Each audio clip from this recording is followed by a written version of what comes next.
फिर से जेडीयू के नए अध्यक्ष बन गए हैं, किस तरीके से देख रहे हैं जो फेरबदल हुई है जेडीयू में? इस प्रकार की बात और चर्चा तो आज 2 महीना पहले से चल रही थी, कयास लगाई जा रही थी कि नीतीश कुमार जी और ललन जी में तेजस्वी प्रसाद को मुख्यमंत्री बनाया जाए या न बनाया जाए, इस पर विभेद था। नीतीश कुमार नहीं चाहते थे कि तेजस्वी जी मुख्यमंत्री बने और उनको बनाया जाए, लेकिन ये लोग प्रेशर डाल रहे थे। तो प्रेशर डालने के साथ साथ 11 विधायकों का एक टीम लेकर के भी लोग चल रहे थे कि ये अगर न दीजिएगा तो हम पार्टी को तोड़ देंगे। तो इसका एक ही उपाय था कि राष्ट्रीय अध्यक्ष के पद से उनको हटाया जाए, और इसीलिए दिल्ली में एग्जीक्यूटिव की बैठक जदयू की तय हुई थी और हम लोग ये मान रहे थे कि उसी में इनको हटाया जाएगा और पुनः अब नीतीश कुमार राष्ट्रीय अध्यक्ष बनेंगे, और वही हुआ। और इस्तीफा तो इनको देना लाजमी था, ये तो रिवोल्ट नहीं कर सकते थे, इनको कोई वहाँ पर पार्टी में ऐसा वर्चस्व नहीं था कि स्टैंड कर जाते और कहते कि नहीं चुनाव कराइए, हम अध्यक्ष रहेंगे। तो इसलिए इन्होंने इस्तीफा दिया। अब रही बात कि इस्तीफा देने के बाद इनका आगे का कार्यक्रम रहेगा, इसकी पृष्ठभूमि में हम लोग जब जाते हैं तो जो हम लोगों को जानकारी है कि कुछ विधायकों को लेकर के वो एक नया गुट भी बनवा सकते हैं, बना करके वो राजद का समर्थन करेंगे। हाँ, ललन सिंह। और ऐसी परिस्थिति में यहाँ पर राजनीतिक अस्थिरता होगी। इस चीज़ से निपटने के लिए नीतीश कुमार जी बहुत पहले से ही अपना ताना बाना बुने हैं, पदाधिकारियों का ट्रांसफर पोस्टिंग वगैरह सब कुछ कराए हैं। वो तैयार हैं कि अगर स्थिति उनके बियॉन्ड जाती नजर आएगी तो वो राज्य लोकसभा के चुनाव के साथ साथ बिहार विधानसभा का भी चुनाव करा देंगे। तो अब ऐसे में क्या सर उम्मीद है कि नीतीश जी फिर एनडीए की तरफ आ सकते हैं? जो परिस्थिति अब बनेगी? राजनीतिक संभावनाओं का खेल है, आ सकते हैं नहीं आ सकते हैं, इसके बारे में कुछ टेंजिबल नहीं कहा जा सकता, लेकिन राजनीति में कुछ भी हो सकता है। और हम तो समझेंगे कि इविल होता है और लेसर इविल होता है, तो वैसी परिस्थिति में लेसर इविल को आदमी को सोचना चाहिए, इविल को नहीं सोचना चाहिए। तो उस परिस्थिति में मैं समझता हूँ कि एनडीए के लोग ये नहीं चाहेंगे कि तेजस्वी प्रसाद बिहार का मुख्यमंत्री बन जाए या उनको ताकत मिले। वो चाहेंगे कि भाजपा के ही लोग कुछ ऐसा शर्त बने, नीतीश जी हो सकता है समर्थन दे दें कि भाजपा के ही लोग मुख्यमंत्री बन जाएं या उनसे मिलजुल करके ही राजनीति करें। तो उससे स्थिति हो सकती है कि यहाँ सरकार चल सकती है कुछ दिन। अगर वैसा नहीं होगा तो नीतीश कुमार 100% तय कर चुके हैं। मेरे समझ से व्यक्तिगत मेरी भावना है कि राष्ट्रपति शासन लगे या न लगे असेंबली भंग कर देंगे और लोकसभा के साथ ही बिहार का विधानसभा का चुनाव हो जाएगा। क्योंकि लोकसभा का चुनाव में अब क्या है, आज मात्र 70 दिन बच गया है डिक्लेयर होने में। तो वैसी परिस्थिति में एक गेम नीतीश कुमार खेल सकते हैं। ऐसे में इंडिया अलायंस का सर क्या होगा?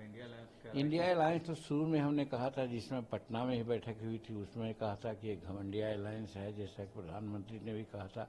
और हम सदा ये कहे थे कि इन लोगों का कोई मुद्दा नहीं है, राष्ट्र का मुद्दा नहीं है, समाज का मुद्दा नहीं है। एक ही मुद्दा है कि प्रधानमंत्री कौन होगा, और उसके अनेकों चेहरा है। तो वैसी परिस्थिति में यहाँ किसी भी प्रकार का कोई साठगांठ या गठबंधन नहीं बन सकता है। अंतोतगत्वा ये टूट जाएंगे। वही परिस्थिति आज आ रही है। अखिलेश जी कुछ बोल रहे हैं, ममता जी कुछ बोल रही हैं, केजरीवाल साहब कुछ बोल रहे हैं, और सब लोग कुछ बोल रहे हैं। तो वैसी परिस्थिति में एनडीए जो घमंडिया गठबंधन का कोई भविष्य मेरे समझ से नहीं दिखता है। उपेंद्र कुशवाहा भी कह रहे हैं कि हम पैरवी करेंगे नीतीश जी के लिए कि एनडीए में आ जाए। आपका क्या रुख रहेगा सर नीतीश जी के लिए? देखिए, हम समझते हैं कि एनडीए मजबूत हो, एनडीए हर हालत में ऐसा हो कि यहाँ पर न नीतीश जी रहे न तेजस्वी रहे, कोई थर्ड आदमी रहे जो कि जिससे कि बिहार की जनता एक सांस ले सके। अभी इस गठबंधन में जो खास करके राजद का गठबंधन महागठबंधन है, आज बिहार की जनता करा रही है, और उसमें नीतीश कुमार जी का कोई कम योगदान नहीं है। ये जो 2005 में थे और 2010 में, वो नीतीश कुमार कहीं नहीं दिखते हैं। वैसी परिस्थिति में हर लोग यही चाहेगा कि इन दोनों से निजात मिले और एनडीए गठबंधन के नेतृत्व में यहाँ सरकार बने, और एनडीए गठबंधन का नेतृत्व नरेंद्र भाई मोदी जी कर रहे हैं, जो ठीक से राजनीति हो रही है, देश को विकास की ओर ले जा रहे हैं और हर तरह से अंतर्राष्ट्रीय स्तर पर भी हिंदुस्तान का नाम ऊंचा हो रहा है। तो बच्चे बच्चे यहाँ का लोग यही समझता है कि एनडीए के नेतृत्व में सरकार बने, केंद्र में भी और राज्य में भी। यानी अब एनडीए की सरकार बनती है तो नीतीश जी चेहरा नहीं होंगे सीएम के? मैं तो यही नहीं चाहता हूँ, वो नहीं हो सकता, ऐसा परिस्थिति नहीं आएगी मेरे समझ से।